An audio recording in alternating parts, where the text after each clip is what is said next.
Ladies and gentlemen, welcome to the Extended English program. My name is Toltu Tufa and we have an exclusive interview today with Kenyan journalist Yassin Juma, wrongfully imprisoned by the Ethiopian government and currently in the safety of his home country in Kenya. We are joined today both by Yassin Juma and the campaign leader as part of his release, Ebbaa Murti. We welcome them both to the studio. Gentlemen, welcome to the program. Thank you for having us. Thank you. Yassin Juma, we'll start with you. You have been on a big journey to come back to Kenya. How are you feeling at this moment right now? First, thank you for having me here. This is my first interview since I returned back home. So, I'm taking it one step at a time. Everything is overwhelming. I'm glad to be home. At some point, I never thought I'd be back home, but yes, here I am, just trying to, get used to this overwhelming freedom for me. I'm glad to be back home. I'm glad to be back in Nairobi, my hometown. We are, as the entire world and particularly the Oromo people, are also very happy to have you safe and sound back at home and being interviewed with us here at Oromia Media Network.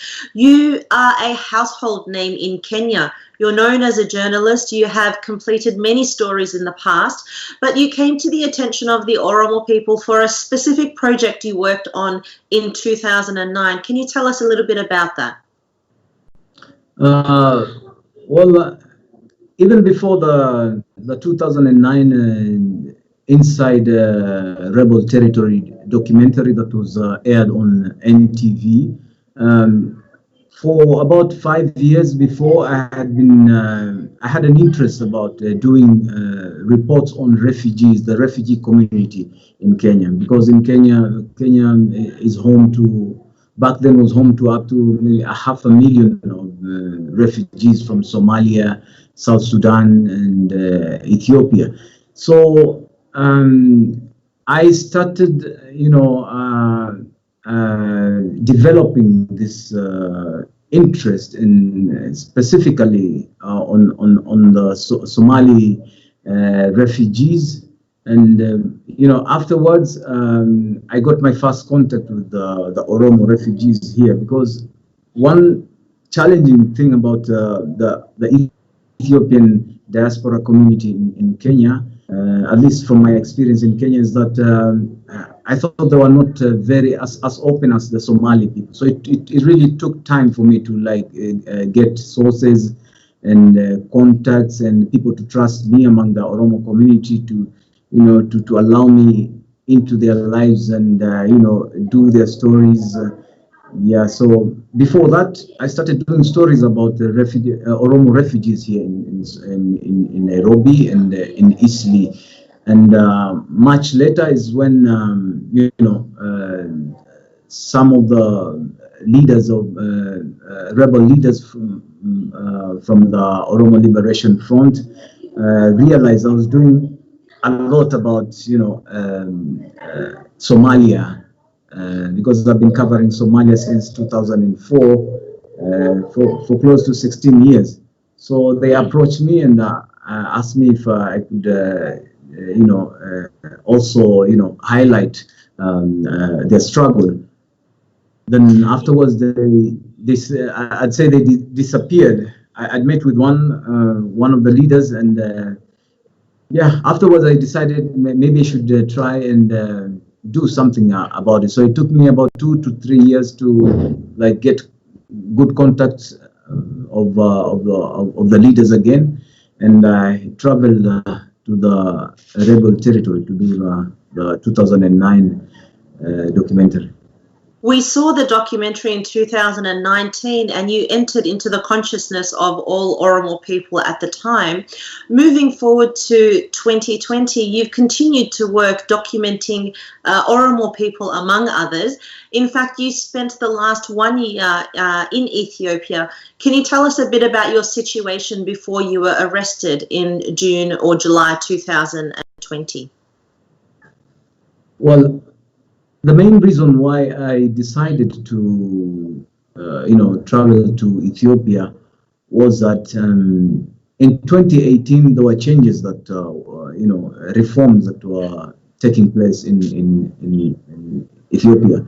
So I thought this would be the best time to, go back to Ethiopia and do something, a documentary, or document my, my life going back to Ethiopia. And so I had this in mind, and it is the documentary that I'm currently doing.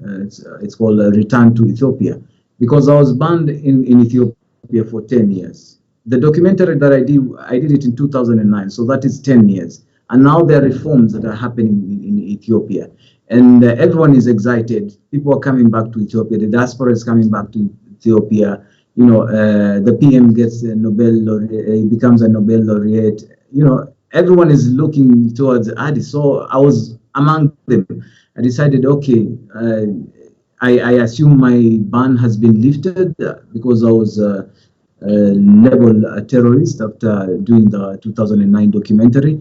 And I decided now, I think it's time to go back to Ethiopia under my company, Home 24 Media, and do documentaries and about my return to Ethiopia. I think the excitement that you talk about sounds like it was dashed very quickly 2 months ago. What was the reason that you believe that the Ethiopian government imprisoned you at the time? What happened? Yes. Well, over the year, I've been doing stories for international news agencies, including Al Jazeera, on stories about Ethiopia. Especially, I think in October last year, I did a story about the protest after the OFC leader Jawar Mohammed attempted arrest by the authorities. So because of my sources and access, I was able to arrange for an interview for Mr. Jawar, and I also covered the protest in Adama. So I think afterwards, Al Jazeera got a protest letter from the Ethiopian government. I think maybe that would have been one of the reasons why they are not happy with my presence. But there might be other reasons. But that would, ironically, under Home 24, I've been doing documentaries for different clients, and these different clients include even government-affiliated TV stations, which like OBN. And by the time I was being arrested, I was actually doing a documentary for OBN on e-learning in secondary schools. So it's really, I find it really difficult to pinpoint exactly why the government decided to arrest me. Maybe though, I was arrested because of my affiliation or assumed affiliation with the person that I was arrested at.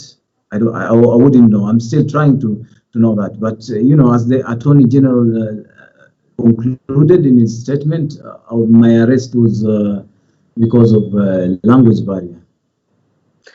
I was going to ask you about that because I think the whole world seems to be a bit confused about what this language barrier was.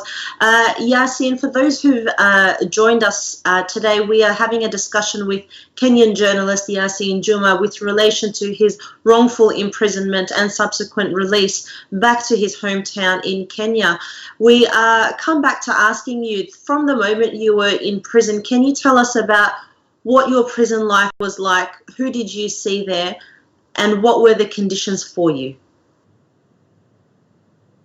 Well, prison life is, when I came out of prison, I think the first thing I said to myself, I'll never put a bird or my favorite parrot in a cage. Prison life is depressing. But life there, let me just go through how it was and from morning up to evening. Yeah. So we would wake up around 6. They would unlock us around 6, and after unlocking us, I would lead the Fajr prayers. It's a bit late, but we had like 10 Muslims, so I would lead the Fajr prayers and get the breakfast, dabo, and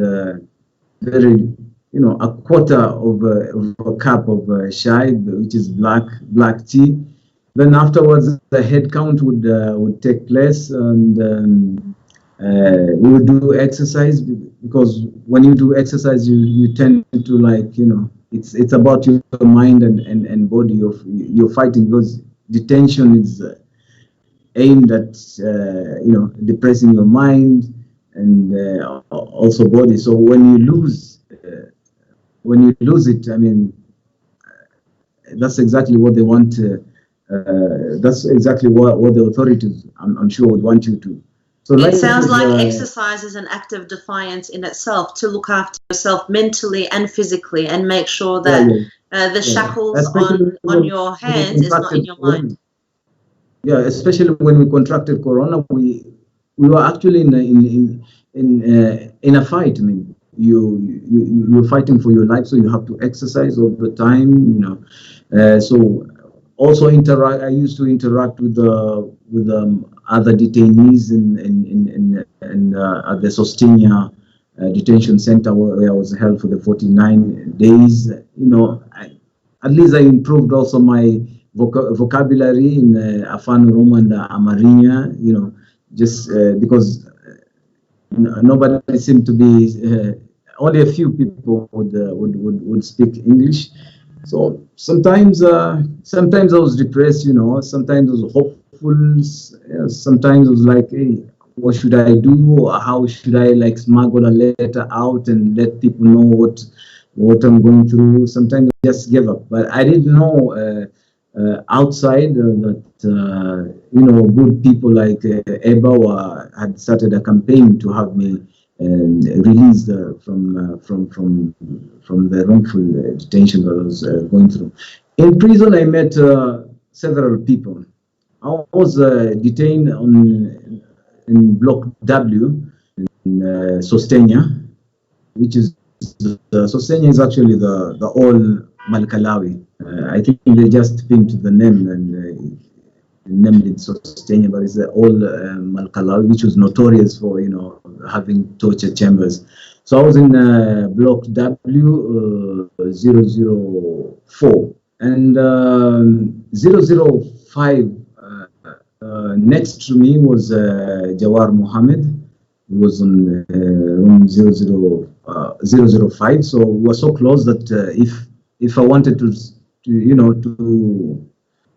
speak with Jawar or send a message to him, I would only bang the wall, and he would know that Yassin, I think Yassin wants to speak to me. And go out, because he was locked up.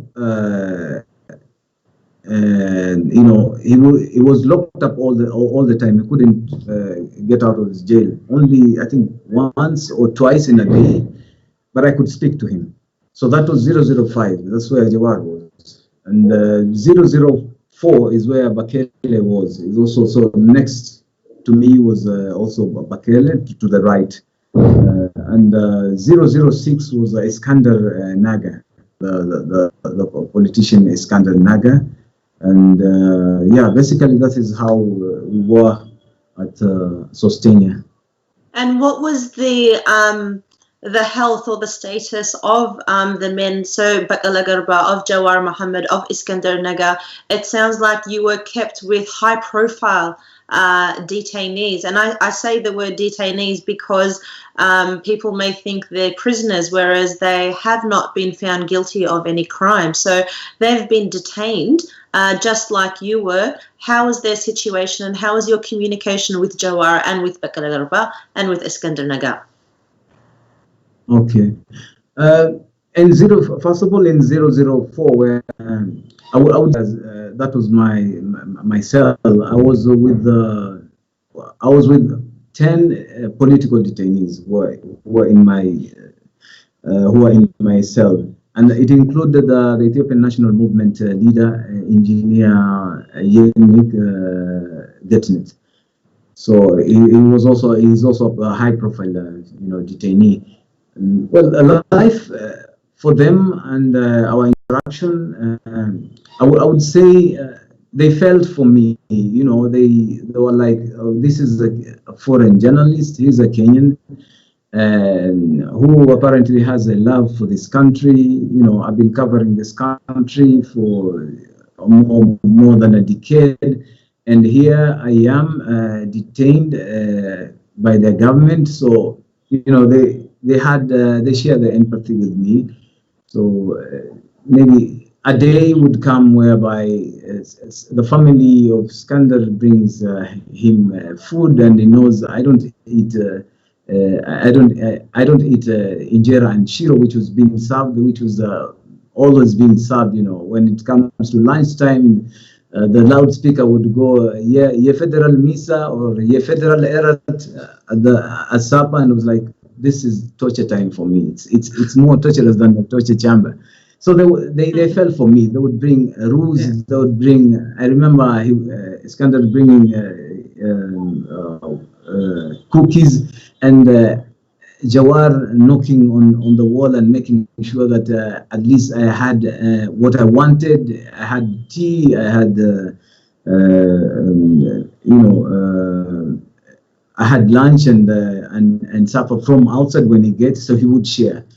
And one interesting thing happened that I think would be like a start for when I do a memoir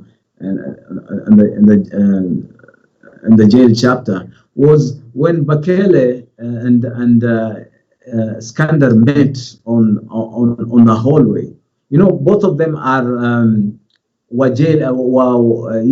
detained incommunicado. They couldn't come out of their cells, and they are meeting for the first time. And Bakele Garba is like, he's telling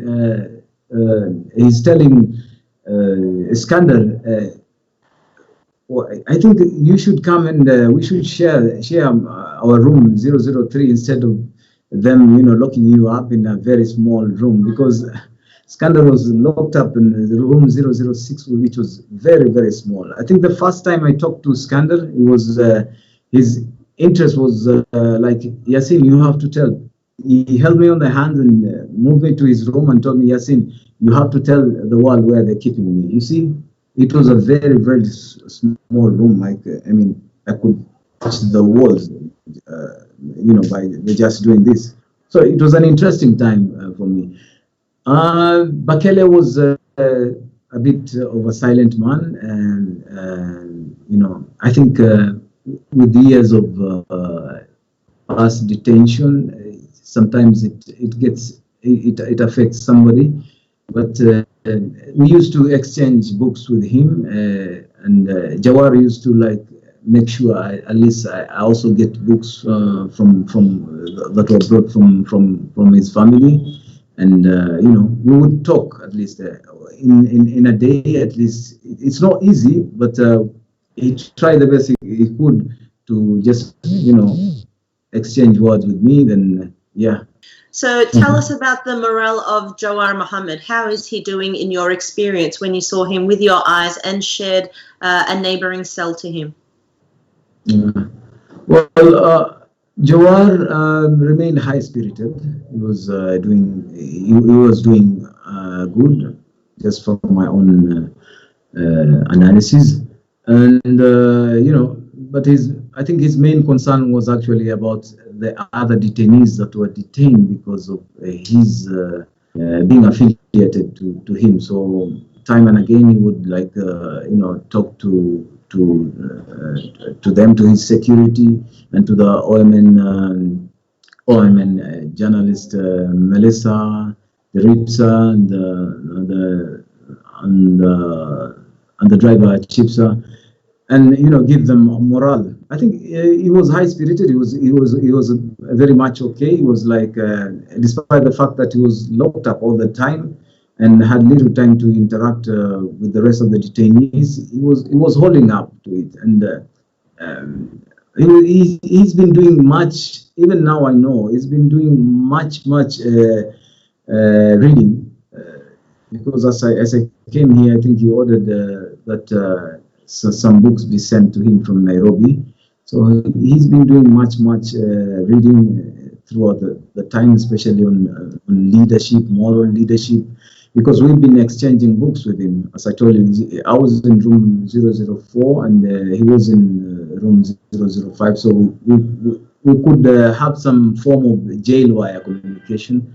And exchange books and so forth. So Jawar, I would say the last time I saw him, because I had about 14 days with him at the Sostenia detention center before he was moved to Mexico. At least that is the much I could say about him from the time that we shared at the Sostenia detention center. Thank you, Yassin. For those of you who are just joining, we are interviewing exclusive with Yassin Juma, Kenyan journalist wrongfully imprisoned in Ethiopia as a detainee. We also have joining with us Ebbaa Murti, who is a campaign advocate leader for campaigning for the release of Yassin Juma. Ebbaa, welcome to our program. Can I just start by asking, how did you feel when you heard that Yassin was imprisoned and detained, rather? Thank you, Toltu. When I first heard the news of Yassin's detention, it hit me like a bolt of lightning, and I felt defeated. And it was very painful that he was detained in a country where he was just visiting. And as the Africans say, it is only a foolish host that would mistreat his guest. And I think Despot Abiy and his colonies are foolish because they wouldn't have detained Yassin in the first place, because Yassin had nothing against Ethiopia other than love. He had nothing against the Oromos other than love. So first of all, when I had the news of Hachalu's assassination on 29th of June, it was my brother Peter who broke the news to me. And then minutes later, I couldn't believe it. It sounded foreign to my ears. And I called Yassin because I knew that he's in Addis Ababa and he could, get those information. And I called to confirm whether what I heard was true, because I was in disbelief. And Yassin told me it is true that he was assassinated. And then the last word I had with Yassin before he was detained was that I told him to be careful, because these are like tough times and anything could happen. I told him, just be careful out there, because you also don't know the language and you don't know what would happen. So be careful of the unfolding, events. And then just 2 or 3 days later, I had this detention, and I think it was very draining emotionally, and I felt tired physically. I couldn't comment on his detention for days. I had to really gather enough courage to say that he was detained, and people were writing to me, contacting me on Facebook and calling me to ask about whether he was truly detained or whether he was hiding. So it was a very difficult moment for me and for many of his supporters. Ebbaa, what made you decide to work with a group and mobilize support for his release? The reason why we started the GoFundMe account was that, first of all, the one thing that Yassin did after his detention was he wrote a letter from the detention to me. I don't know how he was able to smuggle it, but eventually that letter, I got it, and then he asked me to check on his family, because I think he thought I am the only shoulder he could cry on, and so I felt obliged to do that, and I called his wife, the children, and checked on them, and then eventually many people were checking on me and asking me ways they could support his family, ways they could help him. So I thought of maybe, first of all, Yassin didn't need any money. He doesn't need money from us. But because we felt like maybe the best thing we could do is first of all to give him moral support to boost his morale, and then secondly to put some money together to appreciate him for what he has done for the Oromos, and to like kind of, it is a form of apology, because it is the Ethiopian government that detained him along with so many thousands of Oromos. But even though we don't have any government, even though we are not responsible for what that government, the regime is doing, we felt it is our duty to first of all apologize, and secondly to appreciate him. And it is because of that we said, instead of asking people, individuals, to send money to his family, which is not sustainable, we said instead of doing that, we have to put an account and make sure that we put some money together that would help sustain him and his family. And then I talked to a couple of friends, then we set up the account, and our initial target, our initial goal was to raise just 5,000 Australian dollars. But that money, our people raised that money within only 4 days.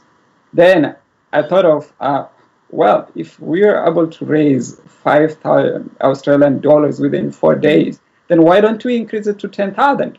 I mean, it would be like something he would be able to, stand until he would be able to stand on his own legs. He could rely on it. So we raised it to 10,000, and we eventually closed that amount about 2 days ago. And really, it was energizing, and it was very overwhelming. Our people stood with him. Our people, like, really, Oromos are known for many things, and generosity tops those good things. And the Oromos, just the same way Yassin used his journalism skills, his career, to talk about the Oromo stories, to document about the Oromo struggle. The Oromos also stood with Yassin during his hour of need. It sounds like standing with him in his hour of need came in multiple ways. So the money from the GoFundMe was more of a moral support for him. It was prepared basically in time for his his coming home his homecoming ceremony back to Nairobi. And also the Oromo people were responsible for his legal representation, despite the Kenyan government offering him support as a Kenyan national. How did you feel when you heard Yassin's commentary that he felt supported 100%, that the Oromo people had his back as a campaign leader? What did that do for you? Oh my God, it was very overwhelming. And sometimes, even the Kenyan government, some of the representatives with which we were working with, they started complaining, now he's thanking the Oromo nation instead of thanking the Kenyan government or thanking the Ethiopian government for eventually releasing him. They were asking those questions. But Yassin knows who stood for him. He knows who is there for him. And one thing that he did, even after coming out from the detention, he said, I'm thankful, first of all, to the Oromo nation more than anybody else. He didn't thank the Kenyan government. And he knew that our people would stand for him and would support him.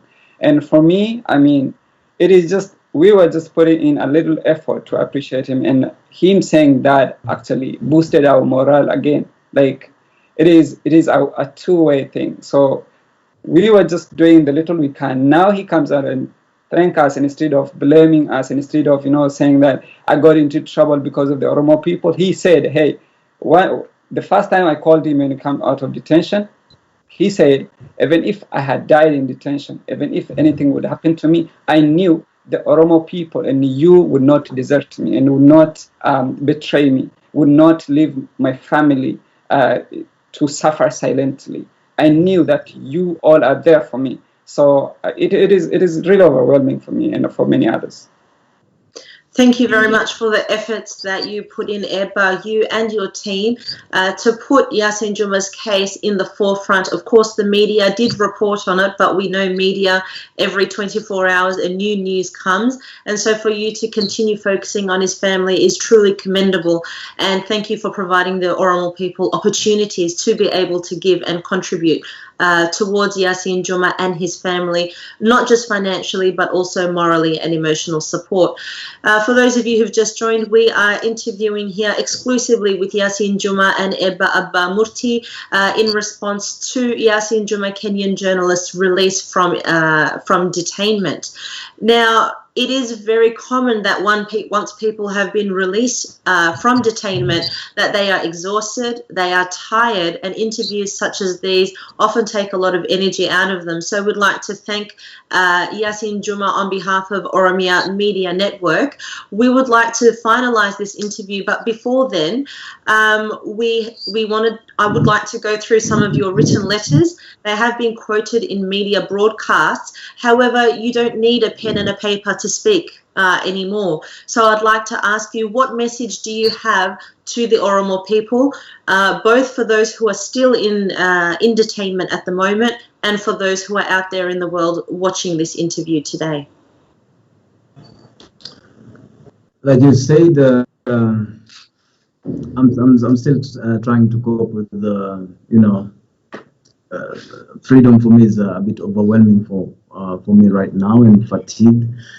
I'm still trying to get some rest. Hopefully, I hope after a few days I should be okay.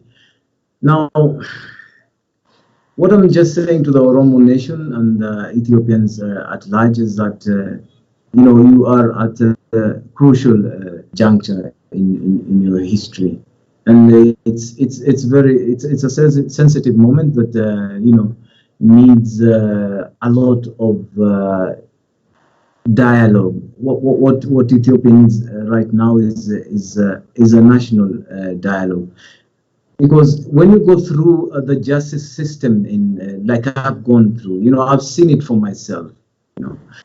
Before this, I should be open. I think I've opened up to Ebbaa about this. I used to think that most of the refugees that I'm seeing, Ethiopian refugees that I'm seeing in Nairobi or elsewhere in North America, UK, are economic migrants. I think I was wrong about that. Because when you go through the injustice through the so-called justice system, you have not done anything. The investigators know that you're very innocent, but they keep on, asking for time, 14 days, 20 days, and the families outside there are waiting in a court. They're waiting, and they know nothing's going to happen after. I mean, they're still going back to detention because the authorities just want you to be detained for as much as they can with no evidence. I got to understand firsthand just how difficult it has been for many communities, including the Oromo nation, and I got to understand just why many are fleeing or used to flee in the country. And so when 2018 came and the reforms, we were happy that the reforms are finally here. I thought this is the momentum is going to be, is going to continue. But apparently, like I say, I think the world might have celebrated a little bit too early on these reforms. I'm just hoping that I leave it, for the people themselves to, control their destiny. But there's a need for a national dialogue in Ethiopia right now from all the people, all the sides, the opposition, the government, and everyone. Absolutely. And I think the national dialogue that you're talking about is very difficult to take place when the opposition leaders are currently in prison and currently being detained and currently being investigated and held in jails without charge or without being found guilty. Yassin Juma, thank you for your time as an individual, as a journalist, as somebody who is a symbol of what free media should be like. At Oromia Media Network, we thank you for your time and wish you well for your journey to recovery and your reunion with your family and your loved ones, and the Oromo people are with you. Thank you once again for your time. Ebbaa Murti, thank you for joining us also here today. Would you like something to add, Ebbaa? Please, Yes. please do. Yeah, thank you, Toltu.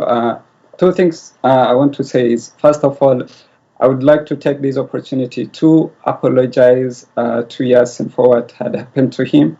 We really apologize for that. You didn't deserve that. You deserved more of a welcome. You are supposed to give a heroic welcome instead of being detained like a criminal.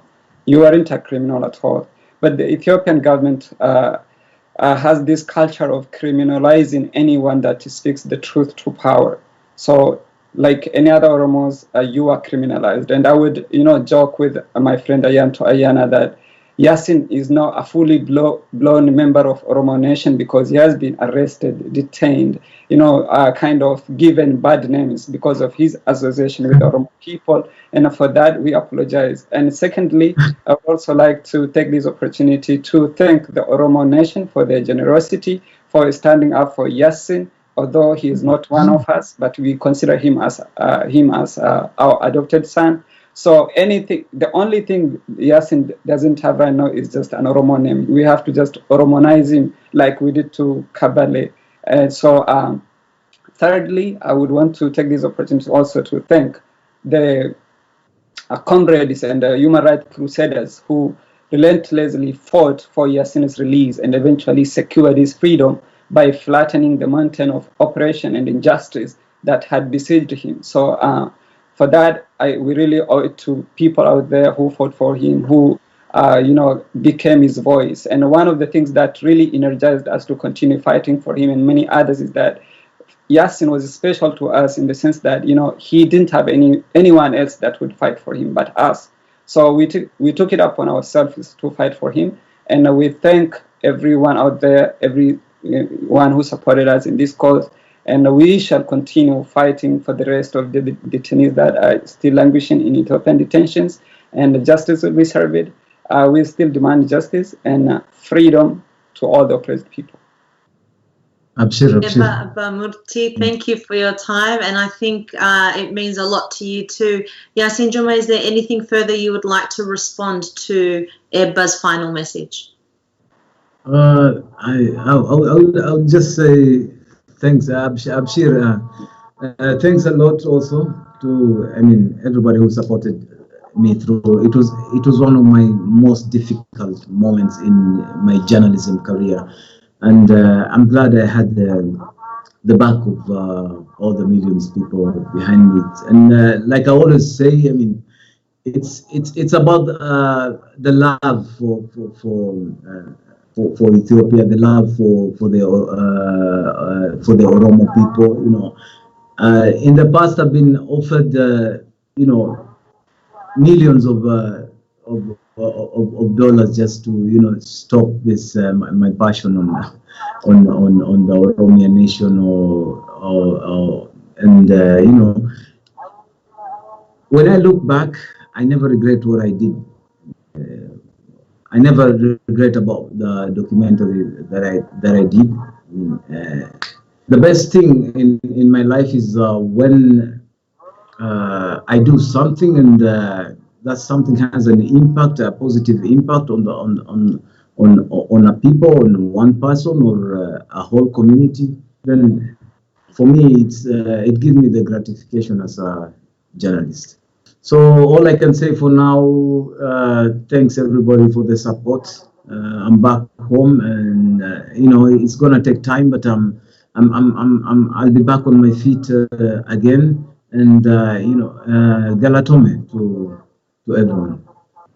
Thank you to Yassin Juma, and the impact that you have had is not just positive but definitely creates a mark on the history of the Oromo people. We appreciate your work, appreciate your effort, and sincerely wish you a healthy and good recovery and hope to see more of your journalistic work in the future. Ladies, gentlemen, and friends, thank you for being an audience to Yassin Juma and Ebbaa Murti. Yassin is a Kenyan journalist who was wrongfully detained in Ethiopia for a period of 48 days. The reason for his imprisonment apparently was due to a language barrier. However, he's safe and sound back with his family, and his campaign team has relentlessly supported for his release. That brings us to the end of our program today. We wish you well, take care and stay safe. My name is Toltu Tufa and I'm your host.